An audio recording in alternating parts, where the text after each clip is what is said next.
Guiltiest.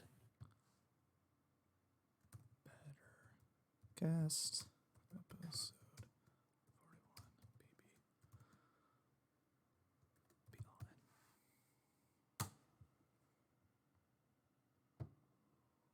Boom. That posted. Is it just me who hears the unmute mute beep, or is that everybody?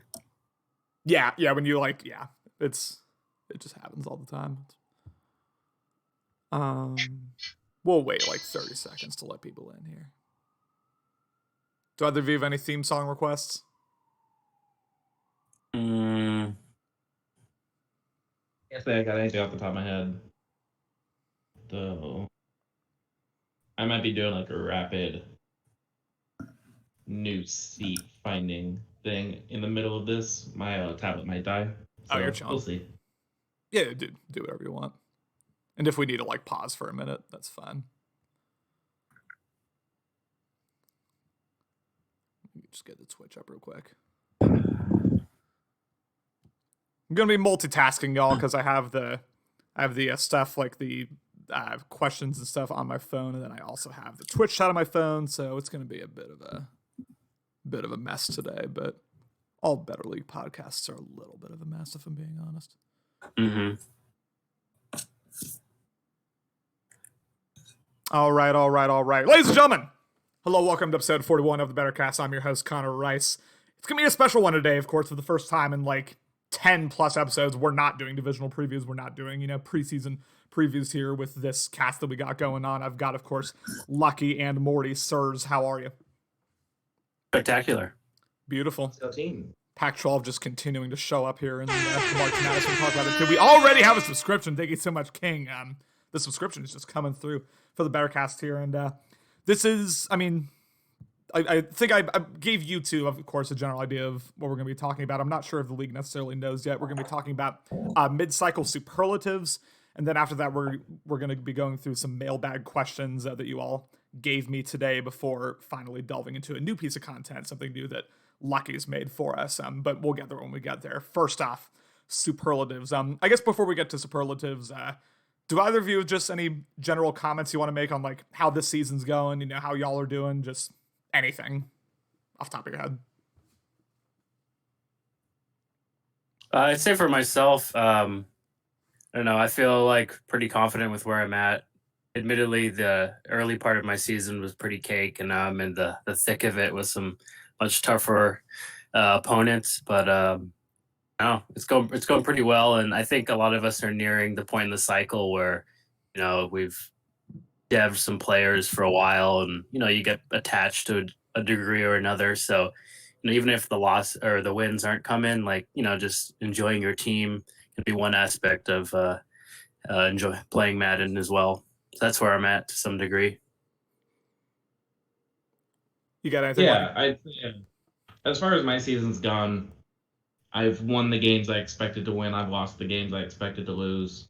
It's been a tough schedule, so unfortunately it doesn't create the best record. But I can't honestly say I'm particularly disappointed in how things have been going. Just to preempt any discussion later of most disappointing, just to get that out there early on, that I'll be fighting back if anybody decides to pick me. But yeah, I'm feeling about the way I expected to with my season at this point. Beautiful stuff. I'll say from my end, of course, Justin, you were right the whole time. It turns out the Greg Carpenter experiment was not the right one in Cleveland. He is just not going to be the QB of the future.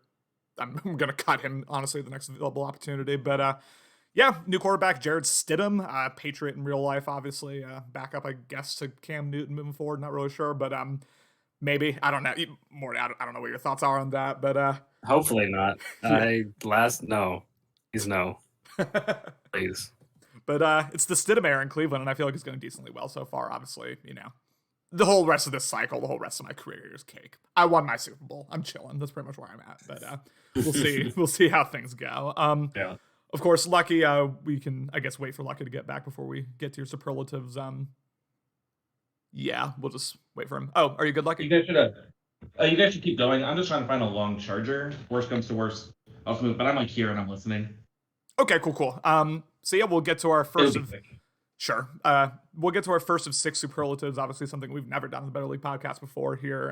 It's something I've seen. I stole this from a couple other leagues because I was kind of looking for ideas for this podcast because I didn't really know what to talk about, but got some good superlatives here. And again, this is not just for this season. This is for the entire cycle so far. So again, take that wherever you want. We're going to begin with most improved user from Madden 20 to Madden 21. And in my opinion, it has to be young Alex. I mean, I was saying, of course, in my short-lived team preview series heading to Madden 21, the like 5 or 6 YouTube videos I did, I had young Alex going like 4-12 or something like that his first season because I was thinking of him as this like mediocre user who was going up against just a gauntlet with Austin, Ocho at the time, of course. Even with Nico in his division, he just had a very, very hard schedule, and I just did not see him being really even a playoff contender moving forward, much less the, truly like one of the great users in the AFC that he's been. I think he's young Alex, and I don't think it's particularly close so far. I mean, we've seen, most of the, other than my like shock Super Bowl run, we've seen most of the like elite users with the Super Bowl competitors be kind of similar from Madden 20 to Madden 21. Not so with young Alex. He's just done an incredible job. He's my most improved user by far, honestly. What do y'all think? Yeah, I would definitely agree with that. I remember when our first Madden 21 pod, I said in regards to little Alex that, I think if he stuck with his team and really focused on team building, then maybe by mid-cycle he might have the tools needed to kind of compete to like the highest levels. But I mean, right out of the gate in season 1, I feel like he was right up there competing with Austin for that division. And I believe he beat me in the playoffs that year as well. So he ended my season. And right out of the gate, I think he made a big splash. But I'd also, like you mentioned, Connor, I think you're up there just in general. Just kind of somewhat consistent success and then turning at least one of the seasons into a Super Bowl.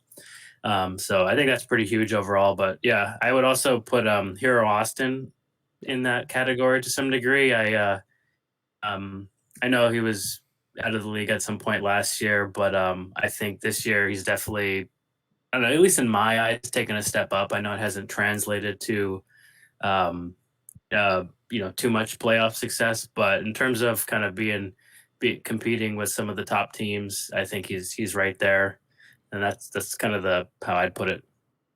Beautiful.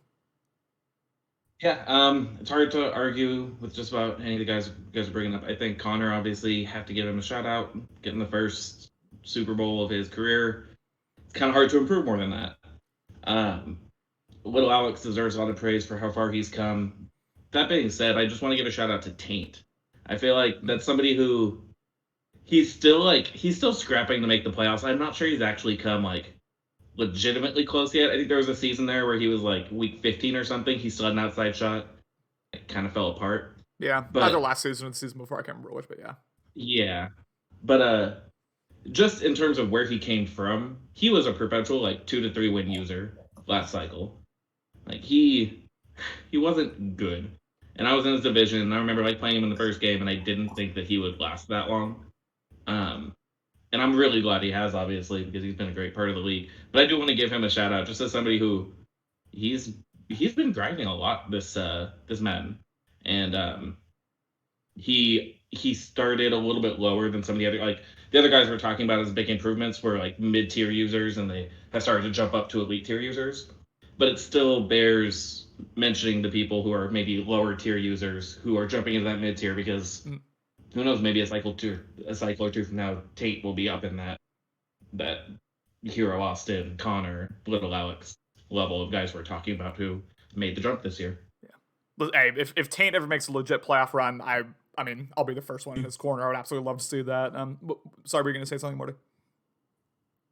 Oh, I'd also just last second it caught my eye. I'd also throw in specifically King's passing game. Somehow appeared out of nowhere. Beautiful stuff. We have another subscription from young Alex. Thank you both so much. Subscribing through Twitch Prime, King and Alex. And Dan, real quick, and I actually agree with what he's saying here. He says C-Mass, he knows how to win team building and execution, just like Ben.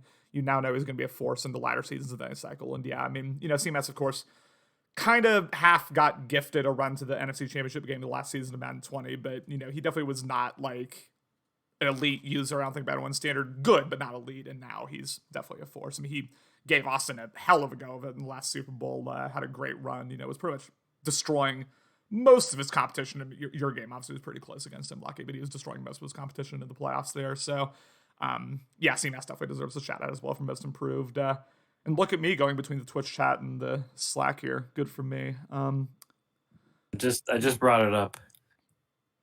Beautiful. The Twitch chat. I'm on it. All right, thank you so much. Yeah, just let me know if anyone has any opinions. And yeah, thank you so much, all of you, for tuning in to the podcast here, even though I may not be able to read all of your comments necessarily, because again, my setup is very low tech. I don't have all the CMAS monitors. Move on now to most disappointing user. I think there are 2 or 3 like legitimate contenders for this one in both conferences, really. But I'm not going to go on my whole shtick again. I said it yesterday. I said it quite a few times. Alex, you got to win a playoff game, my guy. It is what it is. We were considering him a Super Bowl contender heading into the cycle, of course. You pair the Kansas City Chiefs roster with a user who has, 3-4 Super Bowl rings like Alex does. You expect great things. You expect multiple Super Bowls. Instead, he got shut out against Cody last season and still yet to win a playoff game. I do think, although the kiss of death is dead, so I shouldn't really say this, but not to kiss of death him, but I do think this is going to be the season where he is able to get that monkey off his back, if you will. But yeah, just so far, if we're looking at it just right now, mid-cycle, he's one of the most disappointing. It's not particularly close. Yeah, on my end, I feel like I'd add in Phil. Just personally being in the AFC West with him, and with learning how tough that division was going to be to start. Phil was right up there with thinking he could potentially be a Super Bowl contender, even after a down year in 20. He'd already won a couple, so it was, when eventually you just always have that baseline fear of somebody could really turn it on once they kind of prove it somewhat consistently. But yeah, I've been pretty disappointed in Phil overall, even though he's got, at this point, I think he's built, the team into the vision he's looking for to some degree. He's got a great quarterback. He's turned over their roster pretty significantly. But AFC West or AFC is tough in general. So I guess it's not the most surprising thing. But I was expecting a little more from Phil. And I'd also throw in Jesse's Steelers and Cam's Jags as other teams that I've been disappointed in overall. Yeah, when you said the list of things we would be talking about, and I saw most disappointing, there was really just one name that stood out to me, and it breaks my heart. For several, the first 3 seasons of this cycle, every single time we would do the preseason predictions, I would always have the same user as my breakout user. And I kept waiting. Yeah. I kept waiting, and Jesse just never did it. I kept waiting for Jesse to have that season that I expected him to be a perennial playoff user. And I kept waiting to see that season where he won 12 to 13 games. He maybe made to the AFC Championship or something like that. He just went on a great run. And he never did it. And that broke my heart. And that just, at a certain point, I don't know. I think maybe he moved recently. He has other stuff going on in life. Whatever it is that's holding him back. Maybe this just isn't the Madden for him. That happens too. But I expect to see so much more out of Jesse this year, and it's been disappointing, man. Yeah, no, I love Jesse. I mean, one of the great guys in here. My divisional, rival, quote unquote. I would also love to see Jesse have a great run. I mean, he did win the division. He won our division. You get a sub. He tied with me to win the division, but he had one really good season in season 2. And we have another gifted sub. Thank you so much, Dan, gifting one to Hero Austin. Again, we're going back and forth here. But yeah, I would love to see Jesse be more competitive. I think it's weird because he has all of the pieces except for the most important one. He has the defensive user. I think he's legitimately a very underrated, very solid defensive user with Devin Bush, right? He has the running game with Kareem Hunt. He's able to get his on the ground pretty consistently. What separates him, and I think he kind of figured it out again season 2, and then it just kind of left him, was the passing game is just not there whatsoever. It's just non-existent. And he's found it in bits and spurts in previous cycles too. So I'm not completely counting him out for the rest of the cycle. I do think he could have another solid season where he maybe potentially contends for the playoffs depending on how the schedule sorts out for him. But yeah, Jason's been a disappointment for me too. And I do have to mention, of course, Dan has lost 3 straight times in the wildcard round after making 6 straight Super Bowls. Yeah, that's not great either. Man. If we're talking purely based off expectations going into the cycle, Dan has to be one of the most disappointing. Yes. And that's Yeah, I would interesting to agree with say for that. somebody who's been to the Super Bowl. You get a sub. 100%. You God, we got so many subs flying around. What the heck? Everybody Again, thank you all so much. This time, Young Alex gifting one to Austin, which kind of funny. Divisional rivals there. Beautiful stuff, and yeah, I think we've had plenty of disappointing users, honestly, this cycle. It's been kind of weird in that regard, but yeah, I would say mine is Alex, but of course you mentioned Dan, Jesse, and Cam. Is it what makes you say Cam? I'm just curious. Well, he hates Justin, and I can't believe he's let him won the division for so many seasons in a row. Yeah. But so I know it's probably burning him inside to see Justin kind of handle that division so consistently. And honestly, with the Jags, maybe it's a couple Maddens old, but I still feel like their starting roster is pretty solid in terms of good young potential, and not that he hasn't developed it. And he's made some quality moves, but it still seems like he's just still searching for some key players, specifically at quarterback. I think the Minshew era went on a little too long, and then a couple of dev guys in the draft that haven't worked out yet. But no, I was just expecting a little more competition for against Justin for that division. That's all. Yeah. If you can. Yeah, that could have been a really good kind of two-man battle there between Justin and Cam, instead of Justin's kind of after the first season, he's really kind of ran it over there in the AFC South, which, yeah, I mean, Cam, just like the hatred burning in his heart every time he plays Justin, like you can see it like in his face. Cam, it's so funny to watch, but yeah, he can't get it done. And I don't know. I think part of it is he may need to like bring that down a little bit in order to maybe potentially be a bit more competitive with Justin. But yeah, you make good points. Just a whole lot of love going on in the chat.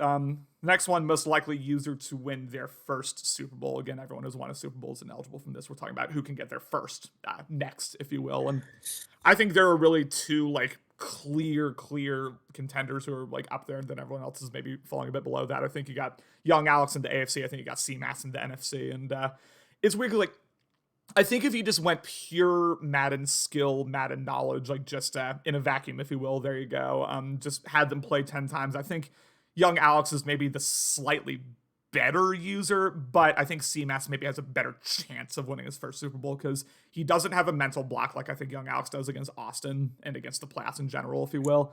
And I mean, we just saw CMAS, again, really compete with a locked-in Austin for the entire game. I was about to say 3/4. That's not true. It was the entire game. He was in it until the bitter end. So, like, I feel like Young Alex, again, maybe the best user who hasn't won a Super Bowl, but I think CMAS is maybe the most likely user to win a Super Bowl and is also very capable of doing it, skill-wise. Yeah, I would very much agree with that. I definitely think Young Alex sticks out above the rest in that regard.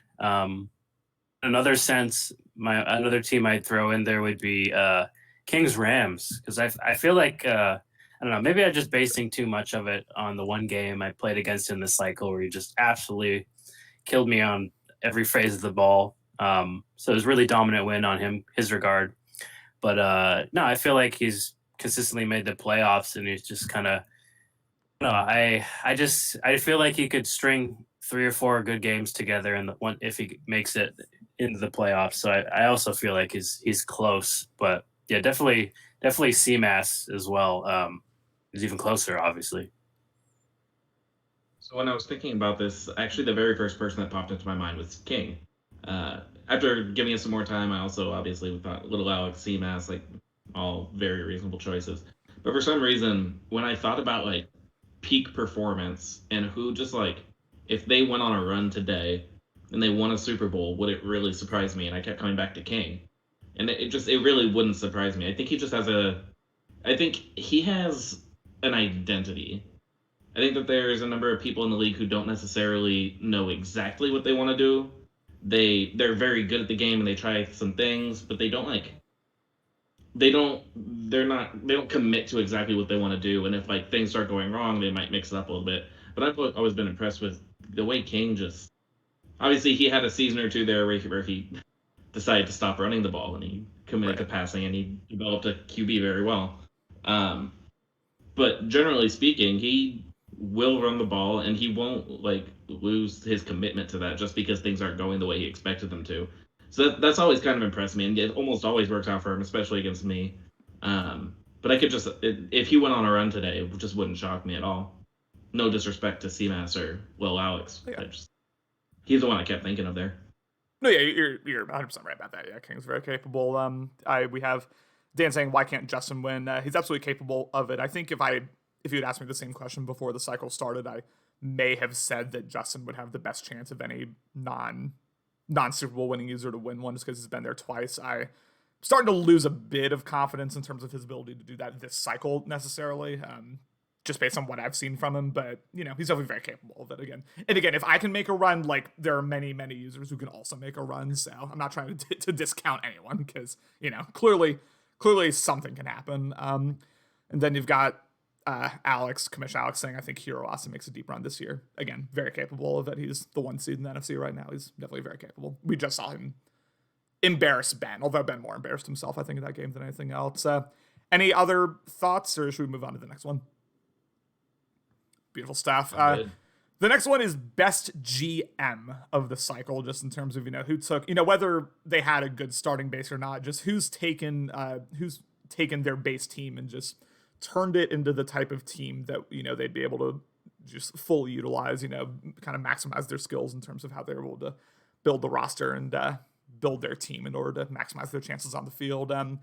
There are a couple users. Obviously, Ben is a contender for this every single cycle. He does a very good job, getting the blinkers, establishing the type of team he wants to build. He's got a fearsome defense, fearsome weapons. The 2 99 overall receivers, Kyler Murray. It's a very, very good team. CMAS is another one. CMAS has built a lot of guys, and I think my overall winner of this would probably be CMAS. I mean, he's gotten a lot of lucky re-rolls, which is part of it, but luck plays a factor in anything. On the field, off the field, and I would say that CMAS is probably, whether he had a fully formulated game plan heading into the cycle or not, he's, I think, done the best job of taking what was a fine Bears roster, but definitely not one that had holes all over the place, and building that to something that he could truly compete with and could truly not carry him, obviously, but could truly assist him in winning these games. I'd also put in there, and I feel like it's almost kind of sneaky, but I've been actually a little impressed with what Taint has done down in Dallas. More specifically, after the Hardman trade, and thinking, hey, what are you doing? Even I was pretty against that, but Hardman has turned and definitely a beast. I think it fits his offense well, but just overall the defense, he's kind of turned that team around, built it up. One other kind of sneaky, I mean, not that he doesn't win things, he wins too many things at this point, but I also put Rhode Island Austin in there. Yeah. Personally, knowing how in rough shape the Patriots roster is, I've been really impressed as how he's been able to turn it around. He's definitely the secondary guys who are pretty young there, but just kind of turning it over and developing. And obviously he's got the God squad at this point, but just knowing how limited the resources are to some degree in Madden with I've been really impressed with what Austin's been able to do up in the Northeast. Austin is my choice as well. And not entirely, but a big part of that is because if you look at the way that he's built his team, you compare that to some of the other guys like CMAS, like Ben, he didn't neglect his offensive line. He has, it's this, there's some debate out there too, does offensive line matter? And you'll notice some people who don't believe offensive line matters. Their team is full of 70 overalls. Like, that's all they have. That's all I have. Look at CMAS's team. That's all he has. He has a bunch of 70 overalls. Ben actually does have a couple of like low to mid 80s, but like 2 of them, and the rest of them are low 70s. So it's obviously not like he's putting a bunch of resources into it. Austin has like 3 to 4 mid to high 80s on his offensive line. He does. And in spite of that, he has still been able to commit his resources towards the elite secondary. He has 2 90-plus linebackers. He's got, I think, 3 90-plus defensive linemen. He's got the elite receivers. He's got Matthew Davis. He has elite players at every single position group. and he did it without neglecting one of the more resource intensive groups out there that it takes to keep like overalls up and whatnot. That's something that's caught my eye with the way that he's built his team, is that it's a lot easier to have great players at all these like all three levels on the defense and at QB and at skill player when you're completely neglecting the offensive line. But I've been impressed with his ability to do it while still maintaining a really good offensive line. And you can argue whether or not offensive line matters, but the fact is he's still built a good offensive line regardless of whatever your opinion may be on that. 100%, yeah, and you do have to give him credit for that no matter what your stance is on it.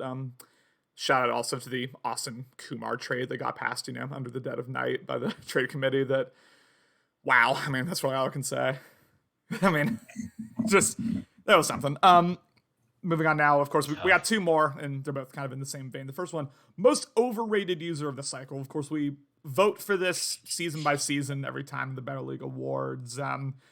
I think, I put this in. It's obviously kind of tough to say who's overrated and underrated, because I do think by now we kind of have a good sense of where people stand, like in the Better League hierarchy, if you will. I don't know. Now, I don't want to turn this into like the Alex bashing session that I'm sure it sounds like to him, but like I kind of feel like it has to be him. I mean, like I don't know.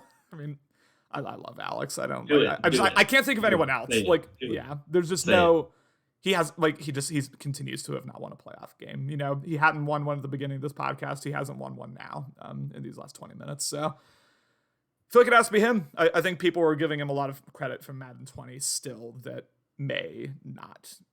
he may not fully deserve. Yeah, I'm trying to think about this, and I'm half blanking. Maybe it's more recency bias, but Alex beat me pretty good last time we played, so I think he's back to some degree. But I mean, who knows? I'd like to change that narrative in this upcoming week, actually. But you know what? Also, I'll put this out there, more of a very, very recency bias kind of thing. But I feel like obviously Dan is not had the same level of success going into last year, and very recently I beat him pretty good for whatever reason or another. But it had been a while since I had played Dan, and I've mentioned before on other podcasts, but it's like, and this is more from Madden 20, but like at no point, even when I was up like 30, 40 points with like a few minutes left in the fourth, like in my mind, it's like a PTSD kind of thing. Like, somehow he's going to make the comeback because I've been up big on him before in Madden 20, and I just never won no matter what. So I don't know. I feel like for whatever reason, I'm in my own mind, I'm trying to shake that view of the literally unbeatable Dan. So maybe slightly overrated in my own warped mind. Yeah, and I do also want to say real quick, Lucky. I mean, Alex, in all three of the preseason predictions shows that me, CMAS, Cody, and Dan have done. All the voters have you right behind Austin, right with Cody and young Alex in terms of being that second best AFC user, the second most likely AFC user to win a Super Bowl. That's been the case all three times. So when you're talking about like no one says I'm good, like that's not true. That has not been true all cycle. So I stand by it. Go ahead, Lucky. I just want to point out, real quick. Alex in the chat says, "Can you wear the robe on Thursday when I body you again?" Ooh. I'm assuming he wants picks as it happens, but I'm just a messenger. I will, I will guarantee I'll be comfortable to some degree or another. We'll see how it goes. Also, shout out here, Austin, we're all wearing these. Thank you so much. Thank you so much for those. Yeah. I know you're watching. I would have been in the robe. I actually threw on the robe first, and then I was like, oh, wait, I should wear this. I'm going to echo what Connor said in the sense that nobody is overrated to me at this point. I think we all generally, like, people have bad seasons and whatnot, but for the most part, I feel like we all properly rate just about everybody in this league. That being said, having to choose somebody, I have to go with Hero Austin. Just the win against Ben was great, but he's done stuff like that before. he's had good wins in the regular season. That's not new. Sure. He's also piled up wins in a really poor division. Like, that's not really arguable. Would it shock me if he went on a run? It really wouldn't. But I have not seen anything at this point to indicate that it's like something I would bet on. Like, he's 11-1 right now. That's great. Cool. Do something more with it. That doesn't mean much to me from everything we've seen from you this cycle. That's just not enough for me. So go on, keep pushing. I'm not prepared to crown you yet, though. Yeah, very fair point. And yeah, I'm not sure if a lot of leagues ready to crown Hero Austin because we have seen this from him before in terms of, elite regular seasons where he looks like, maybe the best user in the NFC, and then it all comes kind of undone for him in the playoffs. But we'll see. I don't know. I think there are maybe one or two very specific bad matchups for Hero Austin that I would kind of struggle to imagine him winning if it came to it come playoff time. But other than that, there's no reason why he can't make a run. Like as you said, if he makes the conference championship game, if he gives his opponent a scare in the conference championship game, none of that would surprise me. He's definitely capable of it. It's just a matter of whether he can do it or not. The final superlative before we move on to the mailbag segment, which is just full of a whole lot of questions, a whole lot of different types of questions. So thank you all for that. We'll get there when we get there. But most underrated user in this league. Again, much like the overrated one, I kind of struggle with it a little bit.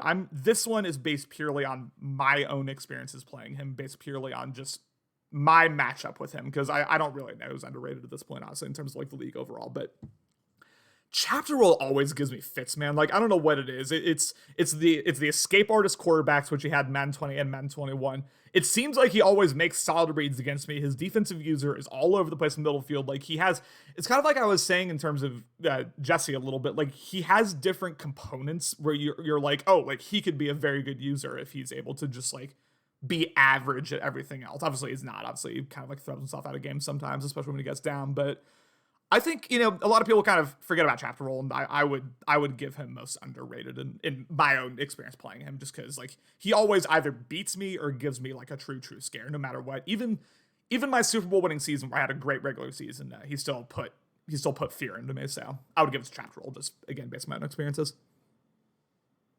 Yeah, I definitely agree. And I feel like on previous pods and Chapter Roll is a user I feel like I've been expecting to break out at some point, just based on the success he's had against me in the past as well. But I'd also throw out, and rarely do I venture over to the NFC for some of these questions because I'm just generally less in tune with what's going on. But I do feel like Fern's Lions are overall pretty underrated. I did play him last season, and he did beat me down pretty good. I think so, yeah, as far as I can remember. Yeah, I don't know, but yeah. See, looking right now, he's got a 7-4 record, and he's right there with CMAS's. We're just a game behind in the division. So I know his team's pretty good. I've definitely hit him up in the DMs for trading some of his players, but he's got a plan over there, and I don't know. I think he could put it together at some point. We got a few seasons left. Maybe he closes the gap even further at some point. Yeah, somebody I don't think gets quite enough attention for how high his potential might be is Steele. He's got some late season collapses at this point that might make this choice a little weird, but I see a guy who, because obviously if we're talking about underrated, it's based off people's expectations of you and how you're generally perceived. And I view him as somebody who is at that level, somebody who can make a run. I think he's kind of on that King Hero Austin level for me. As somebody who any season, if he made a run to the NFC Championship game or to the Super Bowl, it wouldn't shock me at all because I've seen the team building and I've seen the talent over the years. Right now, I think he's 8-1-1. Oh no. Lucky Maeve ran out of charge, so hopefully he gets back when he gets back. But I see in the chat Dan says Wozy, and I'd agree with that because anytime I've played Wozy and we've been in the division together a couple times, Either he's gonna throw 10 picks or he's gonna like you barely just it's gonna be like a shootout because he's just on it. And his defensive usering is I put him close up there with at least the somewhere towards the top end of the league. He's definitely baited me many times. So that's definitely someone I'd put up there as well. Yeah, I continue to not understand why Wozy hasn't had like a true run yet this cycle, because he dropped 60 on me last time we played, and it was not a matter of me being like unfocused heading into that. Like when I played that, I thought that game was to win the division, so I was like very locked in, very focused, and he just like obliterated me offensively. Like it was the most, and I've played Austin 4 times this cycle, but it was the most helpless I've felt against any user all cycle in terms of being able to stop them, because he was just doing whatever he wanted. So in that regard, I don't know why he hasn't done more this cycle. I think he loses focus sometimes. I think sometimes he doesn't take his games particularly seriously. I'm sure Wozy knows better than I do, obviously, but you're right, and Dan's right as well. I think he's very, very underrated. I've also heard Wozy allude to the fact that, and it's something I can kind of agree with. When he mentioned it at some point, I really understood what he was talking about. But I think we've seen him run like certain plays that they may not be as effective just based on like the weird Madden play art or something. But I think he doesn't necessarily find those very specific plays and hammer them home. I think he likes to switch it up, run different types of counters, different types of tosses, which I totally understand. Just trying to switch it up a little more than kind of just having your very specific game plan. You just kind of go with the flow to some degree. Inside zone. Hi, Austin. Yeah. I think, and like I said, it's something I also kind of try to follow as well, where you just kind of go with the flow in terms of the play calling. And honestly, it's not always going to lead to success. That's for sure. But if it gets you through your game and you kind of enjoyed how you tried to go about it, I mean, sometimes that's all you're really looking for. Lucky you can finish what you were saying. Yeah, about Steel. Yeah, I'm not positive where I cut off, but yeah, Steel just strikes me as a guy in that King Hero Austin category for me, who, despite some odd finishes to seasons here and there, he is a guy that I think in any given season could make that run to the NFC Championship game. He's built a really solid team, especially one that's suited to the way he wants to play. And he's always given me a tough time.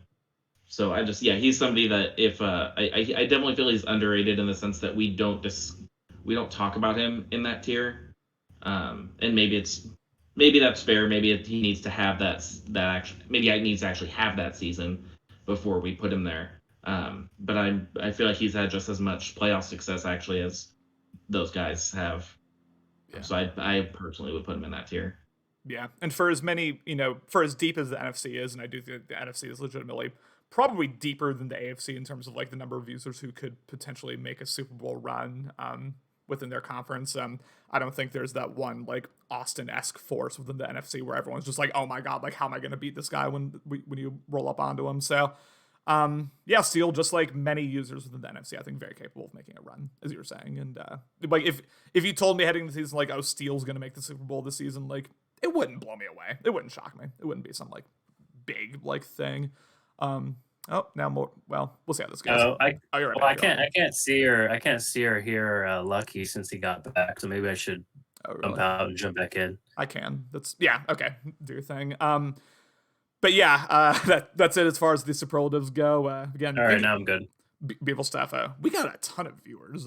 Thank you all so much for showing up. We got like 15, 20, something like that. So thank you all for showing up. And again, this archive will be on YouTube and Twitch and all that. So if you don't catch it, watch it there. I don't know why I'm talking to the people who aren't watching this. That's whatever. Beautiful stuff. We now move on to the mailbag again. Whole lot of topics we're going to cover here. Whole lot of, types of questions that you don't normally hear us take on the Bettercast. And the first one from Alex. Hi, Alex. What is your guys' guiltiest pleasure food? I can take this first. You go to Bainbridge Island, which is just like a island off the coast of Seattle, pretty much. You go to the Plate and Pint pub. They have cheese fries. I legit like have gained like 10 pounds just off those cheese fries themselves. Like they're crispy, they're succulent. It's too much for me. It's too much for me. So I'll actually stick with the cheese narrative to some degree, but in college I found this curry place, and it was a Japanese curry place, and it was in addition to being delicious, it was the best like hangover cure kind of thing. It would just coat your stomach with that thick Japanese curry sauce, and kind of make that taste go away to some degree. But yeah, I like cheese on it too. A little shred of cheddar on the top, but it's nice and gooey with some rice, some chicken cutlet, delicious. Sounds really good. I like this conversation. I honestly, so Morty kind of, we were talking about DiGiorno's before everybody else hopped into this, and so right now in my fridge I've got leftovers from the other night. I had a DiGiorno's. Have you guys ever had the croissant DiGiorno's pizza? No. What It's is like that? the crust is like. Have you ever had the like the crescent rolls from Pillsbury? And they're like the peelable ones where they're like the layers. Yeah. So the crust is peelable with those layers, and it's all like buttery and like flaky, and it's amazing. And you never like They've gone too far. Put that on They've gone pizza, and it worked. It worked, and so I brought one of those home. It was just like a pepperoni pizza, but I tossed some like jalapenos and bacon on it. Man, it was delicious. Beautiful stuff. Soon, Dan. Soon. That's all I'll say. I think this season we are gonna see a face cam for a Browns game. I may or may not have an Amazon order on the way. Let's see. Moving on. Some big. I know, right? Shit. Yeah. You get to see the rage instead of just hear it. Some big team transformations from day one. Maybe who you think is dev the best. I mean, this is kind of similar from what we were talking about in terms of best GMs. Like we don't need to spend a ton of time on this, but I still believe that CMAS has done the best job of deving it. And if y'all have any other things you want to say, if not, we can just move right on. That's all I need to say. Sounds good. This is a very specific one from Taint, and of course, when I do these mailbag segments, I get a lot of questions in terms of people wanting to like talk about their own teams. So sometimes I take them, sometimes I don't. But Taint kind of like gave me an interesting twist on this one, which I do think could be an interesting discussion. Do you feel the Cowboys have the best wide receiver group in our league? And he said that because he wants us to have more of a discussion on how important speed is with wide receiving cores versus any other trait, route running, release, catching, etc. Morty, maybe you have a specific comment on this because of Henry Ruggs, but Real quick. Yeah, go ahead. Real quick, actually, before we dive in, do you want me to just read off his wide receiver group? Yeah, please. So Mecole Hardman at 96 overall, he has 98 speed. KJ Hamler is an 89 overall, he has 96 speed. And then his next two receivers, 80 overall and 71 overall, but they are both at 95 speed. So his top four receivers are all 95 plus speed. They are all 6 feet or shorter. And at least two of them are 89 plus overall. The other two are 80 or below. Beautiful. And I think those top three are superstar plus dev, if I'm remembering correctly. Yes, I mean, he's definitely got, top 5, top 7 wide receiving core of the league. It's, tough to say whether it's the best just based purely on overall. But I don't know. I definitely think that, slow, like very strong route running players, especially guys with Slotomatic like Cooper Kupp, I definitely think those guys are like still remain very slept on within this league in terms of like guys who, if you can go out and get them, they add a whole other dimension to your offense despite the lack of speed. But if you don't have those like very specific wide receiver abilities that can really help you out again, like Slotomatic, yeah, I mean, speed rules overall at that point, in my opinion. And I think Taint's definitely built a really, really strong, despite being universally mocked, including by myself, for the Mecole Hardman trade. I think he's built himself a really solid wide receiving core, and you can't take that away from him. Yeah, I definitely think you can quantify Taint to get up there. Although if we're just going like pure just bulk of talent or just bulk of high overall, I remember when Wosey added John Ross to already having a 99 Chris Godwin and a 95 Mike Evans, and John Ross is 93 overall. So like I think in terms of that quantification, I think Wosey has the best wide receiver corps in the league, and just in regards to just like three really dominant players. You got John Ross's speed. I think you could lob it up to Evans, and I think Godwin would do everything in between. And then OJ Howard at tight end helps too, but I would put Wosey as having the best. Yeah, I think the best way I think I would make the speed argument at wide receiver is that it significantly raises your floor. I think I think it's easy for lesser users. Honestly, like myself, there's a reason why I always target fast receivers is because I'm not as good with like the X's and O's and the route combos and stuff like that. And honestly, sometimes I just need to try to like set up a situation where I think the defense isn't ready for a deep ball, and I just send somebody fast deep. And so I do think that speed is a good way for lesser users to try to like make big plays and stay in games. But I think if you are one of those guys who understands how to like read route combos, how to read defenses, you don't need speed.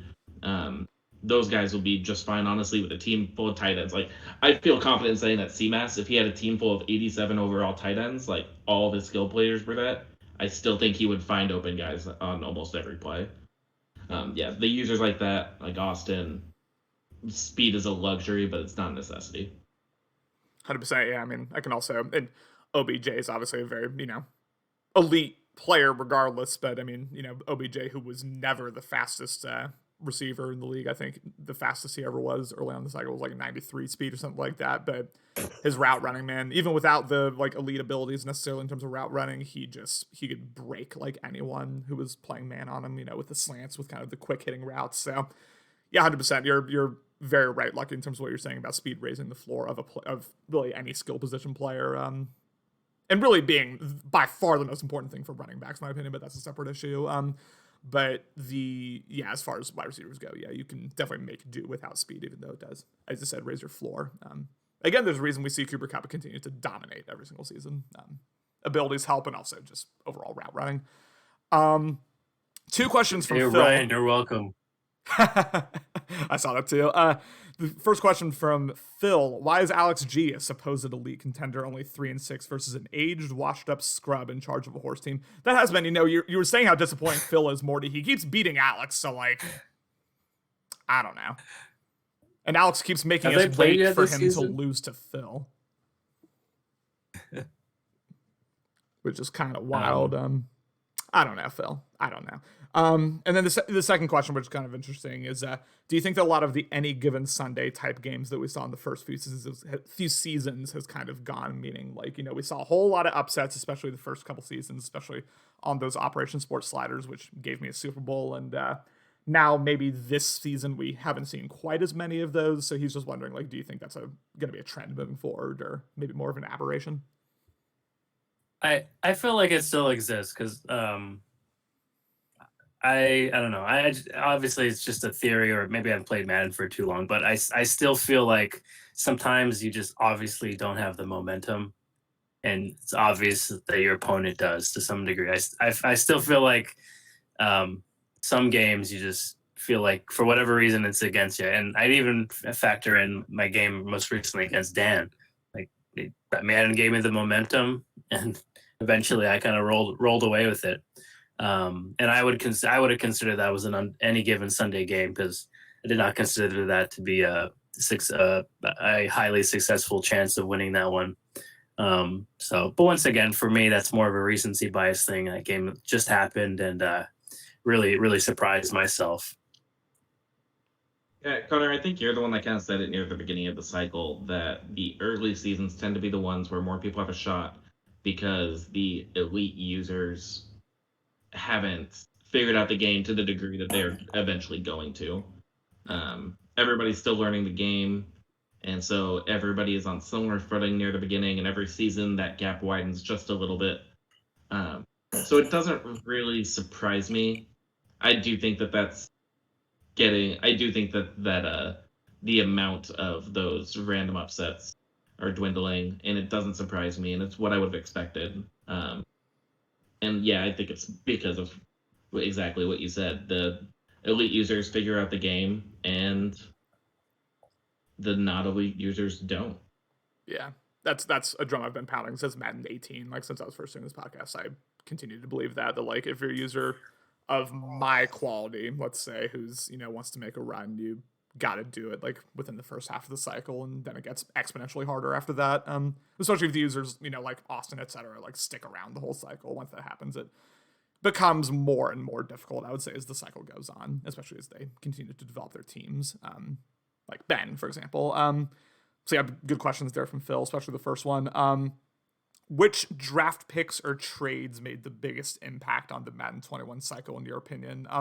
I will say this, and I don't know, I can't say if this made like the biggest impact necessarily, but one that immediately comes to mind that I think made already probably the most fearsome user in the league in Austin, like exponentially more fearsome in my opinion, are the two trades that he did to acquire Tremaine Edmonds and Isaiah Simmons. Because I firmly believe that Austin could very much be ran on before he did that. Like his run defense was really not all that in my opinion. Like even when he saw it coming, that's how I beat him in the AFC Championship. I was able to just pound the ball with Bandiard and be able to get those consistent 5, 6, 7 yards and not really have to worry about his run D too much. But now that he's got two of the best linebackers in the league as well, now that he's got those guys plugging up the run gaps, like if that was your strategy heading into playing Austin, like you got to figure something else out now, because instead of interior running, because it just became that much harder. And you've given him the ability to use Isaiah Simmons, who's like maybe the fastest linebacker in the league, or Tremaine Edmonds, who's if not one of the fastest, but like definitely one of the best overall.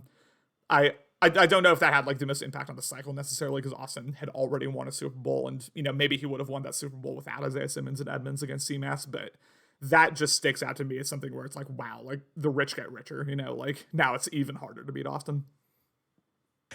Yeah, the one trade I can never forget is the Cloud trading away Kyler Murray trade, and obviously he's in San Francisco now, but that was a real head scratcher to start. I mean, I almost had the Cardinals pretty high on my list just for Murray.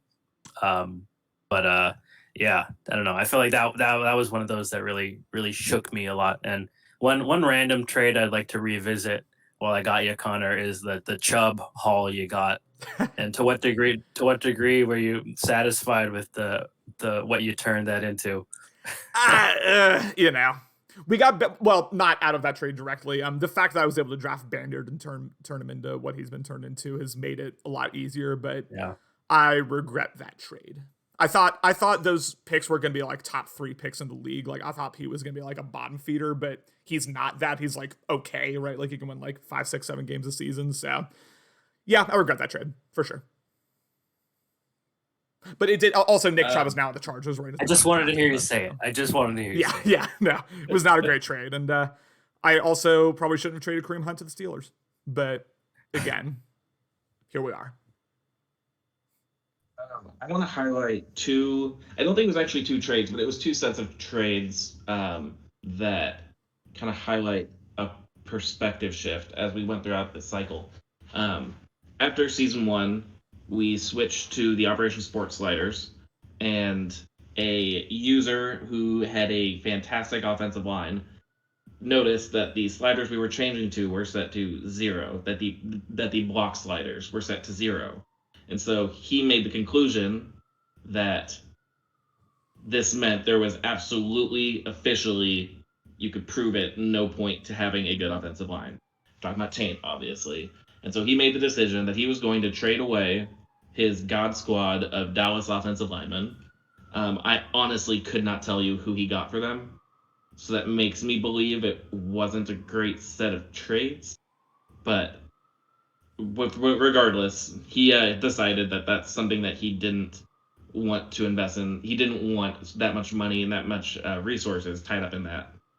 And then on the opposite perspective, we saw this past season, right when we switched back to the new sliders, and some people started to realize that pass rushing was very difficult now, that it was a lot tougher to get pressure on people.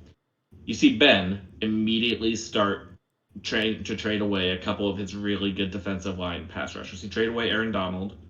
I think he traded away Joey Bosa too, I believe. Or was that just to get Danielle Hunter back? Or was that in a separate trade? regardless, he Okay. Sounds moved about on. right. Yeah, he moved on from Aaron Donald. It was very clear that he made a decision that he didn't want the pass rushers to the extent that he wanted them before. And I just think it's kind of fascinating. You just see these two sets of moves from two different users that were in direct response to the change of the sliders. And I think if there's something that we can discuss and possibly agree that has been a big focal point this cycle, it's been the slider discussion for better or worse. So if we're talking about trades that maybe not necessarily made the biggest impact, but that were highly indicative of the way the cycle was going, I just kind of like the parallels between those two. Another random trade King just reminded me of in chat, and mostly because it hits close to home, is Phil bringing Jalen Ramsey into the AFC West. And ultimately, I was like, well, obviously, he's just going to shut down Tyreek Hill and, Henry Ruggs. I feel like that was a direct, reason to bring that trade over. And I forget what the exact details were in terms of what he sent. I'm sure it was a lot, what he had to send to get Jalen Ramsey. But yeah, honestly, if I see Jalen Ramsey on Ruggs, like, just, I can't really get over the top even with the speed. I mean, he's just too good. So it's definitely had to alter how I've had to approach playing Phil. Seeing Ramsey kind of, over there with Ruggs, but I think that was a really good move on Phil's part because, yeah, it was. He's got definitely a lot of speedy receivers in this division. Even P has a lot of speed, young speed. So I think Ramsey is definitely paid off for Phil, even if it didn't, show up in terms of, division titles or a lot of titles or wins. I think, that was a good one. Yeah. One other thing I'll say before we move on to the next question, and it doesn't directly have to do with the question, but in terms of guys who've done re-rolls and had that impact their team, we've seen a couple guys re-roll inside stuffs, re-roll edge threats out of frustration.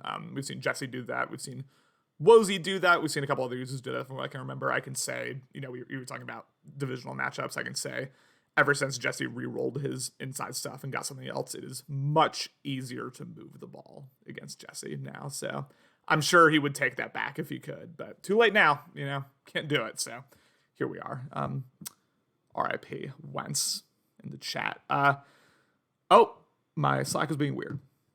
There we go. Okay. We only have a couple more questions before we get to, the piece de resistance, if you will, the beautiful piece of content that Lucky has for us. But again, we'll get there in just a minute. Y'all can guess who this was from, just based on the chat earlier. How do you brush your teeth? Where? How frequently? Twice a day, morning and night. In the sink. Not in the shower. I don't get that part. But in the sink. I don't get that either. Like, I feel like you're spending too much time in the shower for that. What do you do when you're done with it? I mean, I guess maybe you're close enough to like outside the shower to set it down, but I'm not. So I would just be standing there with like the toothbrush in my mouth Right. or like in my hand after I brush for like a minute or two. Like, what are you doing with it? Right. I'm normally like a mouthwash in the morning, brush teeth in the evening kind of guy. And then, like automatic toothbrush. I feel like, I don't know, my dentist was like, hey man, like we demand all of our people use automatic the vibrating toothbrushes at this point. So, I switched over and, they tell me like, little circular motions. And then my bathroom's like right around the corner. And that's where I do it. In the sink. Beautiful. Thank you, King, for that Insane. question. The final That's okay. the final That's fine. two questions. Yeah, no, that's fine. I guess I didn't want to answer it. That's fine. I thought you did. No. Oh, okay. Go ahead. I'm sorry. No, I mean, no, I'm not here. It's Oh, okay. it was a question to the question. That's tough. Okay, go ahead. Yeah, I do it in the evening and then I mouthwash in the morning. Beautiful. Okay, thank you. Connor, you're overbrushing, bro. Overbrushing. Yeah. I'll get a cavity someday. Not yet though.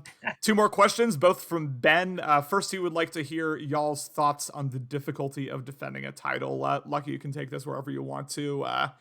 I will say, I was, despite what I was saying after Super Bowl 29 about like, my cycle's made, I don't have to do anything anymore. Like, I did put a lot of pressure on myself the season afterwards. I think especially the first half of the season, I was very kind of in my own head, especially in the passing game. I was trying to do a lot of like what got me to that point. And once guys adjusted to it, I had trouble readjusting, going to plan B. Just had a couple just outright sloppy games that, against Cody primarily. I had 2 really bad games against Cody that season. But yeah, that's about it. I mean, at this point, like I think all of Madden 21, even before the Super Bowl, I've gone into my games much more chill than I have in like previous cycles, just because like, I don't know. Maybe it's getting older. Maybe it's just like more experience in this league, but like I don't get nearly as like upset mid game as I used to. I'm just kind of like, I save that for FIFA mostly, but I just think that's kind of how I've handled it this entire cycle. And maybe I'll never win a title again. I don't know if it's because of the difficulty of defending it or whether it's because they're just better users in here than me.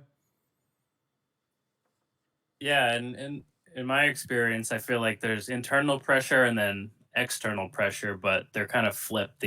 As you kind of alluded to, internally, like, you're not worried about immediately trying to win another, but I would say that externally, a lot of the chat around your next season is, are you losing those games? Oh my God, he's suddenly washed, stuff like that. So I feel like I've seen the chat maybe going off about it, but internally it's more of like like we've said before, big chillin'. Yeah. There was all of a sudden like much more like focus on my regular season games that there had been at like any point previous. And I was like, oh, I'm not used to this. Like I got guys watching my games now. Like what's going on? Lucky, what are your thoughts on defending titles, my man?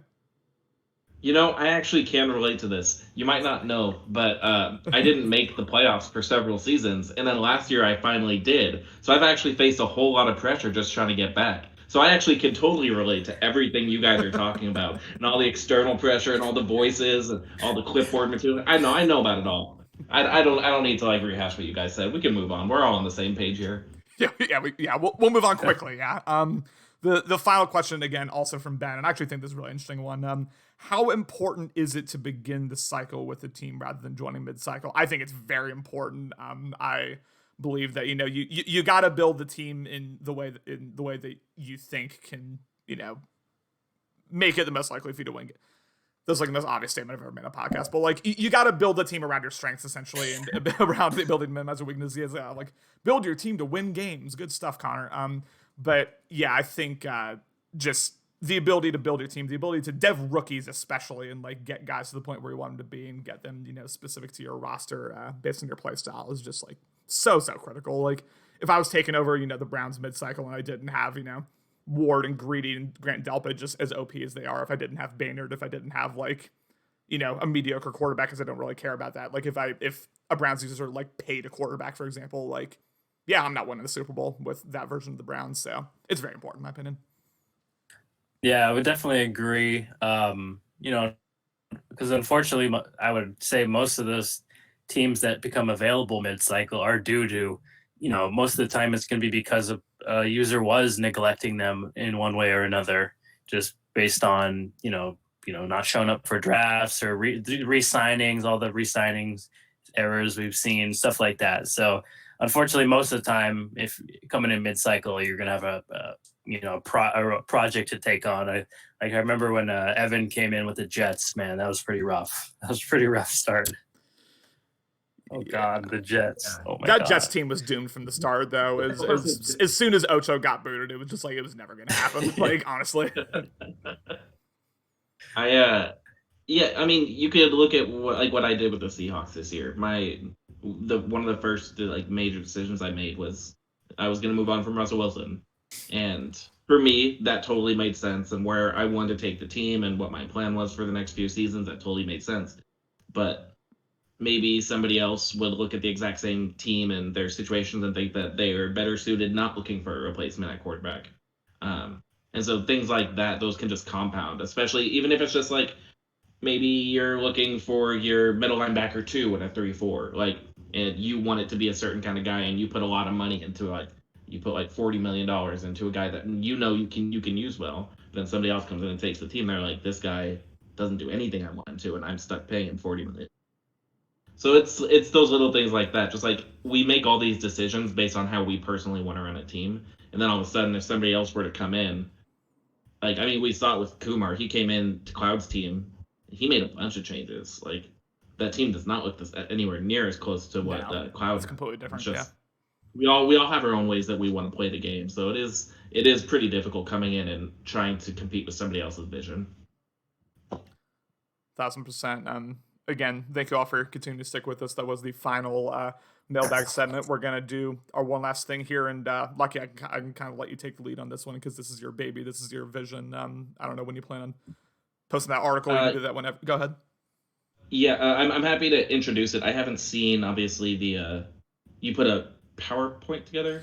I'll be honest, I was going to, but then Warzone and FIFA got in the way, so I'm just the table you sent me. I'm gonna have that up on the screen because I thought that was a pretty good representation of it. Okay, cool. So go ahead. The floor is yours. Yeah. So all right, hey guys. I had an idea. I don't. Maybe some of you guys spend time on Reddit, and Ben made a comment the other day. Or Dan. I apologize, Dan. That's awful. Dan made a comment the other day after I shared with him what my idea was because I wanted to bounce some ideas off of him. Dan commented that the idea had promise and that Lucky, you could tell by the idea that Lucky is a Redditor. If you've spent much time on like our NFL or other sports subreddits, the idea of a title belt has popped up from time to time. The idea of the title belt is at the beginning of the season, somebody's holding the title belt. I personally decided, with Dan's help, I bounced this idea off him. We agreed that it should be Dan. He won the final Super Bowl of the last cycle, and the belt has to start somewhere. Yeah. So we gave the belt to Dan. Dan, at that point, every single game that he plays against his opponent, there is going to be a challenge. His challenger will come and play him, and if his challenger beats him, then that challenger is now the title belt holder. It's a pretty simple idea, but I went back and I tracked. Oh, I'm going to pull up BLN so I can see what you guys are seeing. Sure. I went back and I tracked through the start of this entire cycle where the belt was. I tracked who had it, when they won, when they lost, how long they had it for. I collected a bunch of information on all that. Last night around 10:45, I started writing up an article, just like a summary of each season. And about 2 hours and 1,500 words later, I finished it. And that was actually accidentally already posted to Daddy Leagues.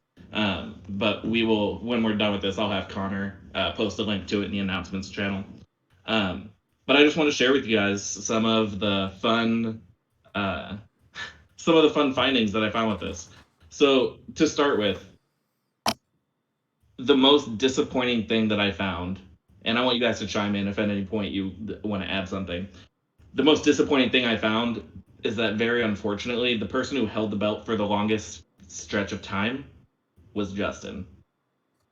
I hold every single one of you responsible for letting this happen. This is like, when I set out to look at this, that was like one of the few things that would like really disappointed me is Justin being successful. So I just want to point out real quick how disappointed I am in a lot of you for letting this happen.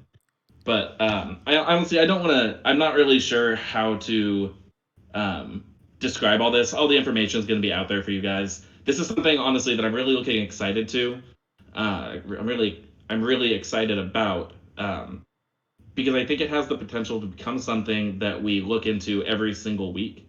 When we put out the game schedule every week, we can put like a little emoji under the game that has the title belt. It can be like a thing. Maybe down the line, we find a way to like make more and more games out of it. It's something that once it gets running, it's fairly simple to keep track of. And I feel like it's the type of thing that can kind of take on a life of its own. At the end of the day, it can make a random game between Morty and Connor in week 3. It can give that a little bit more juice because maybe they're playing for the belt. So I'm not going to spend too much time looking at this. The article, you guys feel free to read it. Let me know what you think. If anybody has ideas for how they can improve it, like little things we can do to tweak it, I'm all ears. This is something I wanted to do for a while, and I think it's just a fun thing to have for the league. Yeah. You guys have anything you want to say? Well, this is, I mean, very, very, very cool, Lucky, and I obviously think this is going to become a big thing moving forward. I guess my only thing is, as far as I can tell, none of us have had the belt at any point, but Reese got the belt at one point. Reese got the belt. There was a switch there at the end of season 2 where there was a new person grabbing the belt every single week. Cloud had it, Chap had it, Reese had it before Steel finally took it away and like brought it to somebody maybe a little bit more deserving. But yeah, that one was a tough stretch. For the most part, every season had 4 to 5 belt transfers, if you will. That season 2 had 11. Nobody was able to really hold on to it for too long. There's a lot of interesting stuff in there about that. Dan had a couple long stretches, and he ended up having more than twice as many belt defenses as anybody else in the league. Justin's up there, even though he only had the belt once, he held it for 10 weeks, which fuck all of you guys for letting happen. I take no blame for that one, but I'm excited for this. I think this will be a fun thing to have in the league. For sure. And we're going to wait like the entire week practically for Cody to get back. So we're waiting for him to potentially defend a belt. So that's super cool. Yeah, I'm excited for that. There you go. And yeah, Cody has the belt right now.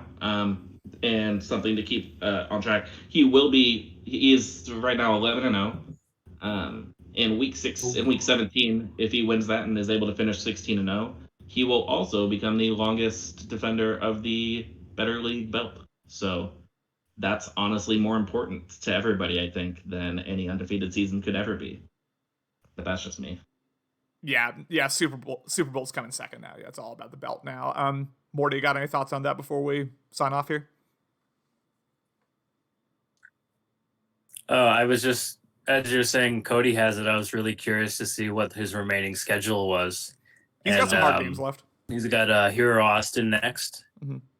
Yeah, I play him in a couple weeks, so I'll have an opportunity to maybe grab it away if no one else has it. But yeah, even you, Connor, in week 17, you got an opportunity, and so does Alex. So no, that'll be fun. A little more added intrigue to that game for sure. Beautiful stuff. Thank you all. Yeah, thank you, Lucky, for putting that together. How much work was that for you? Just out of curiosity to like kind of track it back across all those seasons. It really only took me about like 45 minutes or so to track the path of the belt, and then another like 30 minutes to pile up the stats, and a couple hours to write it all up in an appealing way. Beautiful stuff. All right, well, thank you all so much for joining episode 41 of the Bettercast here. Again, we continue to do these over Discord here. Maybe soon. I'm getting the second dose of the vaccine very soon, so maybe once it's all safe, maybe we can beat back up. But for now, here we are on Facecam. And if y'all got any final thoughts here, just on the season, on the cycle, on life before we sign out? Gotta love BL. Inspirational. Inspirational. Thank you. Stuff. Long day. Long day. Yeah. I feel that. I'm kind of out of it too. Thank you all so much for joining again, episode 41 of the Bettercast. Let's keep having a great season, keep having a great cycle. It's I think the best cycle we've had by far as a league so far in terms of continuity, content, these hoodies, just everything. Everything's going very well so far. Especially season 29. Thank you all so much for joining along with Lucky and Morty. I am your humble host, Connor Rice. Peace.